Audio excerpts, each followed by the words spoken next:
जय श्री कृष्ण। आप सभी को अमावस्या की ढेरों शुभकामनाएं। प्रिय दर्शकों, आज के दिन हम बात करेंगे विशेष रूप से अमावस्या की। आने वाली अमावस्या, अगर हम उत्तर भारत की बात करें तो उत्तर भारत में ये पौष मास की अमावस्या है, क्योंकि यहाँ पौष का महीना है। और दक्षिण भारत के अनुसार यह मार्गशीर्ष मास अमावस्या है।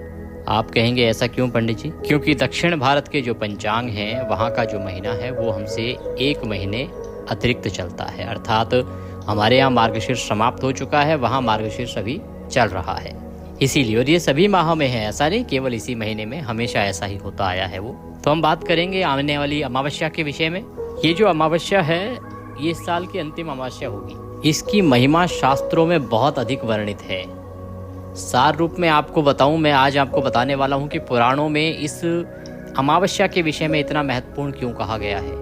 इस अमावस्या को श्राद्ध पक्ष के बराबर खड़ा कर दिया गया है कि जितना फल श्राद्ध पक्ष में अपने पितरों को तृप्त करने का है, उतना ही इस अमावस्या का है। जैसे श्राद्ध पक्ष में आपके पितृ पृथ्वी पर आते हैं तृप्ति के लिए, आपसे जल पान के लिए, आपसे भोजन प्राप्त करने के लिए, वैसे ही इस अमावस्या पर भी आपके पितृ आपके घर आते हैं, आपके द्वार आते हैं कि आप उनके निमित्त जल तर्पण करेंगे, भोजन कराएंगे, ब्राह्मण को भोजन कराएंगे या किसी को दान देंगे, जिससे कि उनको तृप्ति प्राप्त होगी। अमावस्या को आएंगे पितृ और सायंकाल को वापस जाएंगे। जब वापस जाएंगे तो आपको क्या करना है? जब वो सुबह आ रहे हैं तो आपको क्या करना चाहिए, कैसे आपको इस दिन कर्म करने चाहिए जिससे कि उनको तृप्ति प्राप्त हो। और जैसा मैं सदा कहता आया हूँ कि इस एक दिन को संभाल लिया तो पूरा जीवन संवर जाता है। तो क्या करेंगे इस दिन पर, अमावस्या पर क्या करना चाहिए और क्या वो काम है जो नहीं करने चाहिए, पुराणों के नाम के साथ, श्लोक के साथ आपको विस्तार से जानकारी प्रदान करूंगा।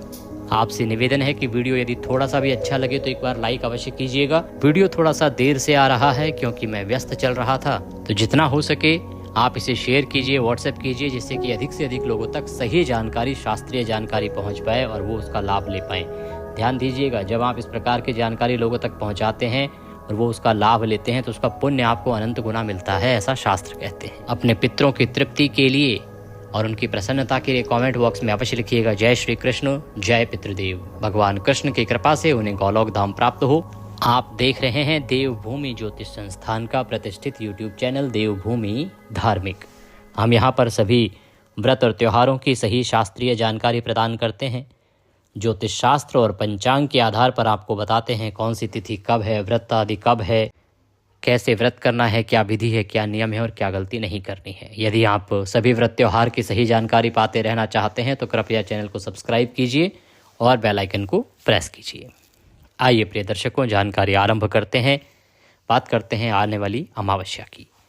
दर्शकों, इस बार बड़ा अद्भुत संयोग है, क्योंकि ये जो अमावस्या है ना, ये 2 दिन सूर्य के मुख से है।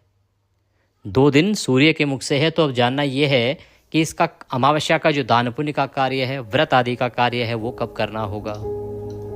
क्योंकि अमावस्या तिथि जो है वो पंचांग के अनुसार शुरू हो रही है 19 दिसंबर को सुबह 4:59 पर, और ये समाप्त हो जाएगी 20 तारीख को सुबह 7:15 पर। ऐसे में ये जो अमावस्या है ये सूर्य के मुख से रहेगी 19 तारीख को और पूरा दिन रहेगी। और 20 तारीख को, क्योंकि सूर्य उदय जो है वो 7:14 पर दिल्ली के समय के अनुसार है, बाकी कुछ जगहों पर 7:10 पर भी है, तो सूर्य उदय इस दिन भी अमावस्या में ही होगा। परंतु उत्तम जो रहेगा इस अमावस्या के लिए कि आप व्रत कब करें, दान पुण्य कब करें, पितृकर्म कब करें, वो रहेगा 19 तारीख को, क्योंकि 19 को सूर्य के मुख से है अमावस्या और पूरा दिन रहेगी। और 20 को सूर्य उदय के समय तो है, पर कुछ मिनट बाद ही समाप्त हो जाएगी, इसीलिए उसका प्रभाव नगण्य माना जाएगा। तो 19 तारीख को आप यह अमावस्या करेंगे। प्रिय दर्शकों, अगर मैं शास्त्रों की बात करूं तो शास्त्रों में इस अमावस्या को पितृमोक्ष अमावस्या कहा गया है और सौभाग्य वृद्धि करने वाली अमावस्या कहा गया है। इस प्रकार से इस अमावस्या के विषय में विशेष रूप से शास्त्रों में वर्णन मिलता है। अगर हम इसके बात करें कि जानकारी कहाँ कहाँ है, तो इसकी जानकारी बहुत सारे पुराणों में है। मत्स्य पुराण आप उठा के देखिए, वहाँ आपको मिलेगी। वायु पुराण अगर आप पढ़ेंगे, वहाँ इस अमावस्या के बारे में आपको वर्णन प्राप्त होगा। स्कंद पुराण में भी इसका वर्णन आता है और महाभारत का जो अनुशासन पर्व है उसमें भी इस अमावस्या के बारे में वर्णन आता है। लिखा है कि अमावस्यायाम प्राप्त्यायाम पितरो यम शासनात् द्वारम प्रपद्ये तिष्ठन्ति क्षुधा तृष्णा समन्वितः। इसका अर्थ समझिए एक बार। इसका अर्थ है कि इस अमावस्या के आने पर हमारे जो पितृगण हैं ना, हमारे पूर्वजगण जो हमें छोड़ के चले गए हैं परलोक में, वो सभी इस प्रातः, इस अमावस्या की सुबह हमारे द्वार पर आते हैं, हमारे घर पर आते हैं। किस लिए आते हैं? इस आशा के साथ, इस उम्मीद के साथ कि हम उन्हें तृप्त करेंगे, हम उन्हें जल अर्पण करेंगे, उनकी क्षुधा और तृष्णा को दूर करेंगे, भूख और प्यास को मिटाएंगे, इसके लिए कुछ कर्म करेंगे। तो ये उम्मीद करके, इस आशा के साथ हमारे जो पितृ हैं वो कहाँ आते हैं? हमारे घर आते हैं इस अमावस्या पर, पौष मास की अमावस्या पर, जो इस वर्ष 19 तारीख को है। ये वर्णन कहाँ मिलता है? ये वर्णन मिलता है स्कंद पुराण में। आगे क्या है, आगे ध्यान दीजिए, सुनिए अभी। तस्माद् यत्नेन दातव्यम श्राद्धम यमावस्या दिने वर्जयेत् चेत् तदायान् श्रापम दत्वा सुदारुणम।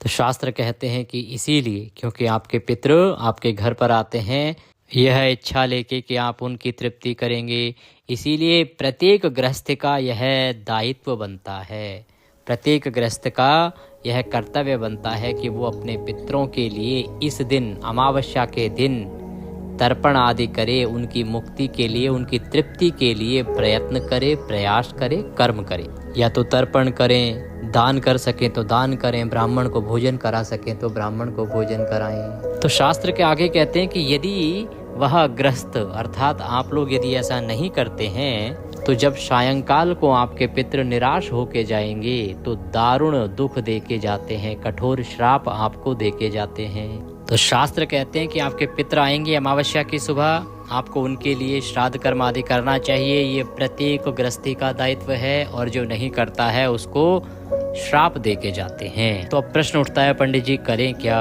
ऐसा कौन सा कर्म करें? तो देखिए, मैंने पहले भी अनेकों बार आपको बताया है, ये एक बड़ा ही साधारण सा कर्म है जो असाधारण सा फल देता है। आप करें क्या कि सुबह स्नान आदि से निवृत्त होकर स्वच्छ वस्त्र धारण करके एक लोटा लीजिए पीतल का, उसमें पहले थोड़ा सा गंगा जल भरिए, फिर शुद्ध जल भरिए, थोड़े से काले तिल उसमें डालिए, एक पत्ता तुलसी का कम से कम डालिए।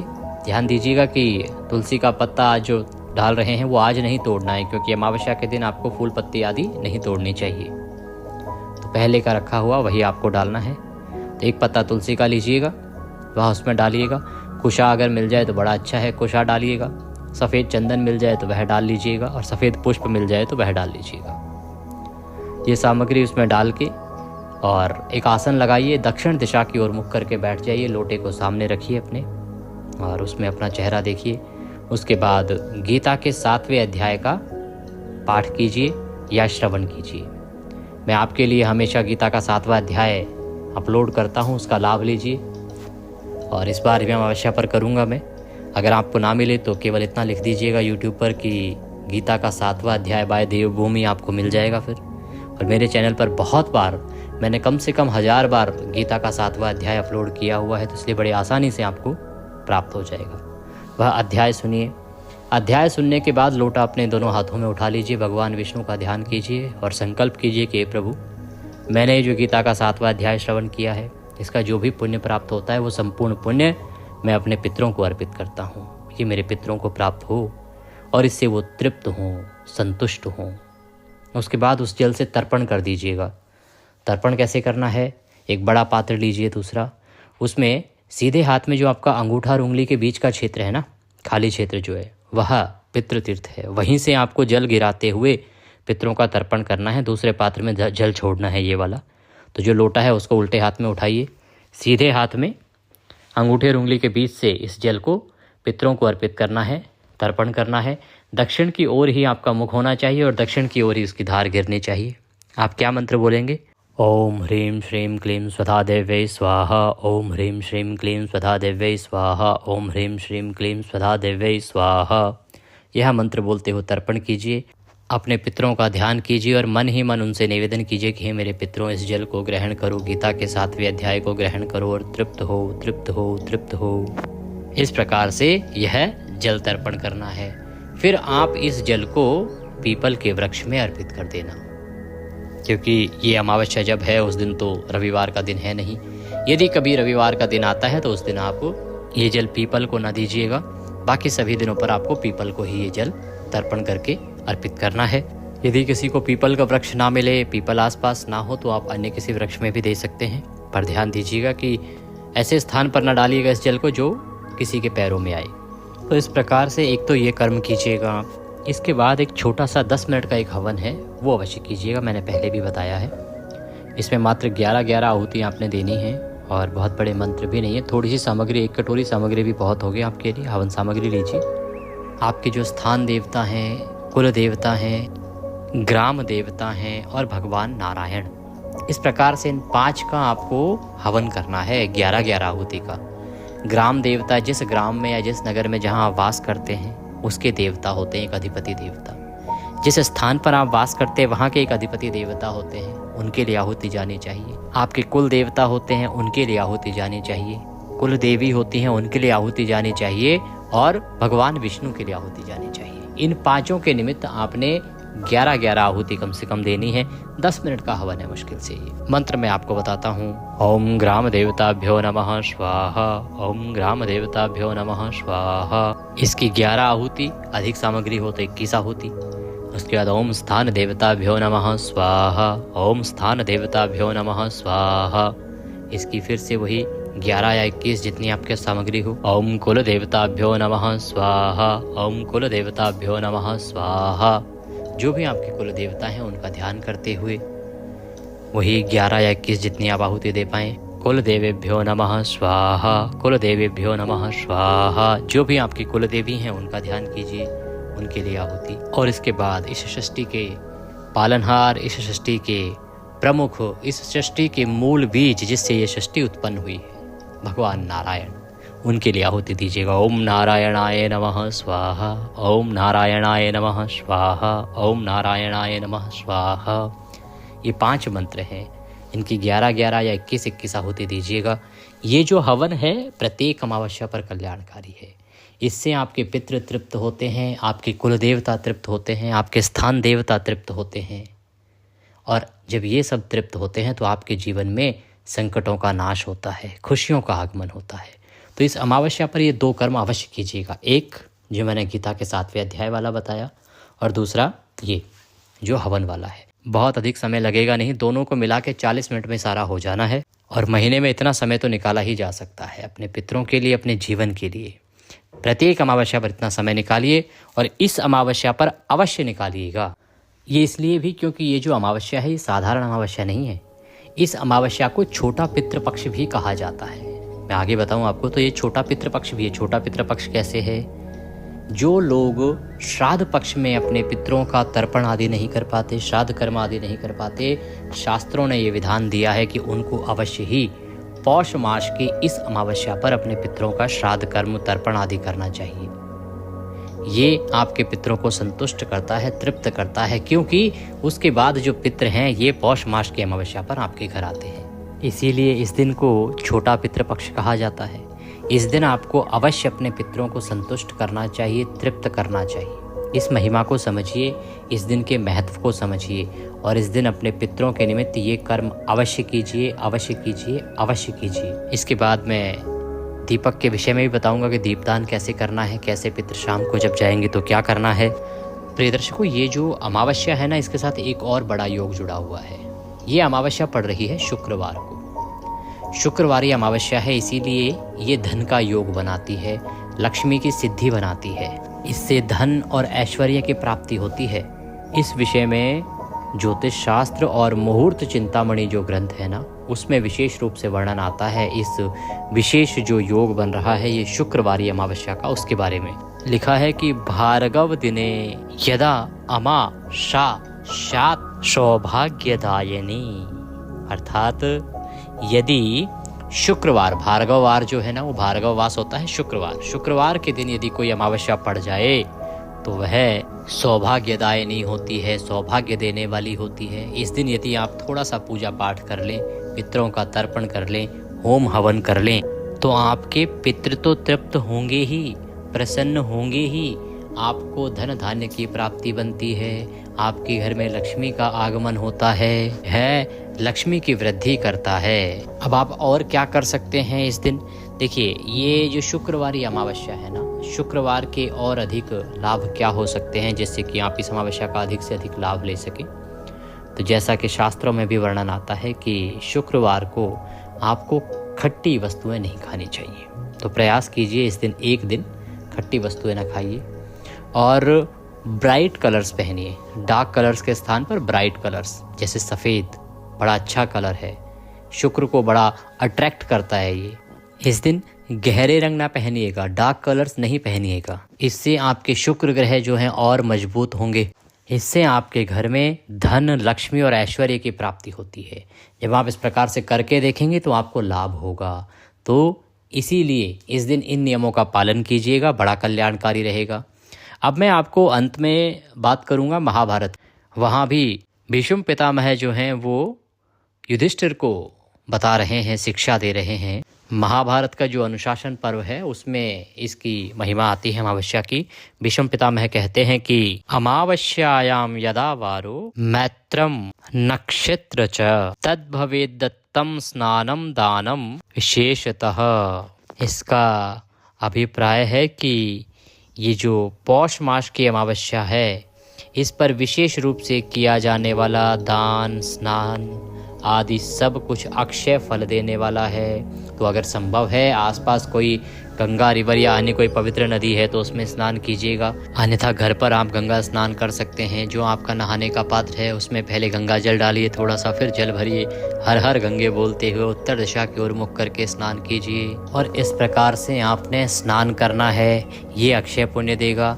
और पितरों के निमित्त आपने ब्राह्मण को दान देना है। जो भी दान देना है संकल्प कीजिएगा, निवेदन कीजिएगा अपने पितरों से कि हे मेरे पितरों, यह दान मैं आपके निमित्त दे रहा हूँ, आप इससे तृप्त होएं।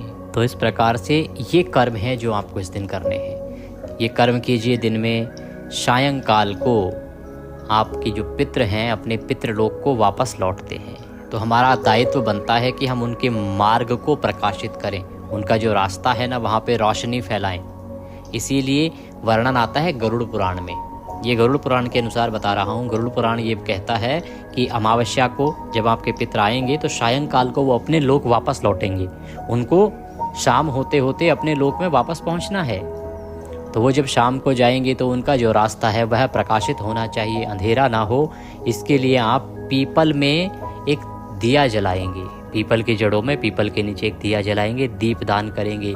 ये दीपदान आपके पितरों के निमित्त होगा, इससे उनका मार्ग प्रकाशित होगा। प्रश्न उठता है किस चीज़ का दिया जलाना है? ये दीपक आप जलाएंगे सरसों के तेल से, बाकी और कोई नहीं, केवल सरसों का तेल। ना तिल का तेल लेना, ना घी लेना, केवल सरसों का तेल लेना। और ये दिया ऐसा नहीं चतुर्मुखी होगा, 4 मुख वाला दिया आपको बनाना है। अगर दिया गोल भी है ना तो उसकी 4 बातियां लगाइएगा और वह दीपक प्रज्वलित कीजिएगा। अब प्रश्न उठता है जी ये दिया जलाना कब है? ये दिया आप जलाएंगे सूर्यास्त से पहले। सूर्यास्त होने से पहले पहले आपने ये दीपदान करना है पीपल के वृक्ष के नीचे। इससे आपके जो पितृ हैं वापस लौट रहे हैं, उनका मार्ग प्रकाशित होगा। अपने पितरों से प्रार्थना करना कि हे मेरे पितरों, आप अपने पितृलोक को प्रस्थान करें और आशीर्वाद प्रदान करें कि हम यहाँ पर सकुशल रहें, जीवन में किसी प्रकार की परेशानियाँ ना आए, हमारी बाधाओं का हरण करें। इस प्रकार से नमस्कार करके और आपकी ये अमावस्या का पितृ पूजन का कार्य या पितरों के निमित्त जो दायित्व है वह पूर्ण होता है। एक महत्वपूर्ण जानकारी अमावस्या के विषय में और दूँ आपको। जो अमावस्या है ना, इसके विषय में स्कंद पुराण में एक वर्णन आता है। इसके विषय में मैं आगे विस्तार से भी बताऊंगा, अलग से वीडियो बनाऊंगा कि कैसे ये एक दिन आपको पितरों को तो प्रसन्न कराता ही है। अगर आप पीपल की जड़ों में दुग्ध और जल अर्पित करते हैं तो इससे आपके त्रिदेव भी पूजित हो जाते हैं। ब्रह्मा, विष्णु, महेश और सभी देवता पूजित हो जाते हैं। तो यदि संभव हो तो आप दुग्ध मिश्रित जल पीपल की जड़ों में अर्पित कीजिएगा, मूल में अर्पित कीजिएगा इसी अमावस्या के दिन। ये बहुत ही कल्याणकारी रहेगा। इस विषय पर और भी महत्वपूर्ण जानकारियां हैं जो मैंने ढूंढ के निकाली हैं। उस विषय पर मैं आपको शीघ्र ही एक वीडियो और बनाकर प्रस्तुत करूंगा। अभी ये बहुत महत्वपूर्ण था कि अमावस्या के बारे में जानकारी प्रदान की जाए। इस कर्म को करके देखिएगा। कुछ और पूछना चाहें कमेंट बॉक्स में लिख के पूछ लीजिएगा और हमारे व्हाट्सएप ग्रुप पर अवश्य जुड़ जाइएगा। बहुत सारे लोगों को वीडियो मिलते नहीं हैं, जानकारियाँ मिलती नहीं है। मैं सारी जानकारी वीडियो में दे नहीं पाता। छोटी छोटी बातें हैं जो उसी दिन मैं आपको व्हाट्सएप के माध्यम से बताता हूँ कि आज इस दिन ये कर लेना, आज इस दिन ये कर लेना। वो जानकारी बड़ी महत्वपूर्ण होती हैं। तो इसीलिए आपकी स्क्रीन पर जो नंबर आ रहा है उस पर कॉल करके या मैसेज करके, व्हाट्सएप करके कहिए कि आप जुड़ना चाहते हैं, तो आपके नंबर को हम अपने ग्रुप में ऐड कर देंगे। वहाँ आपको सारे वीडियो के लिंक तो मिलेंगे ही, प्रतिदिन की जो जानकारी है महत्वपूर्ण त्योहारों की, आज क्या कर्म करना है क्या नहीं करना है, वो सब भी आपको समय से मिलती रहेंगी और उसका आप लाभ लेते रहेंगे। तो आज ही जुड़ जाइए हमारे व्हाट्सएप ग्रुप पर। दक्षिणा स्वरूप यदि कुछ भी अर्पित करना चाहते हैं तो स्क्रीन पर नंबर आ रहा है 900 से, उसी पर आप भेज सकते हैं, या जो साथ में QR कोड आ रहा है उसको स्कैन करके भी भेज सकते हैं। भगवान सब पर कृपा करें। हरे कृष्ण।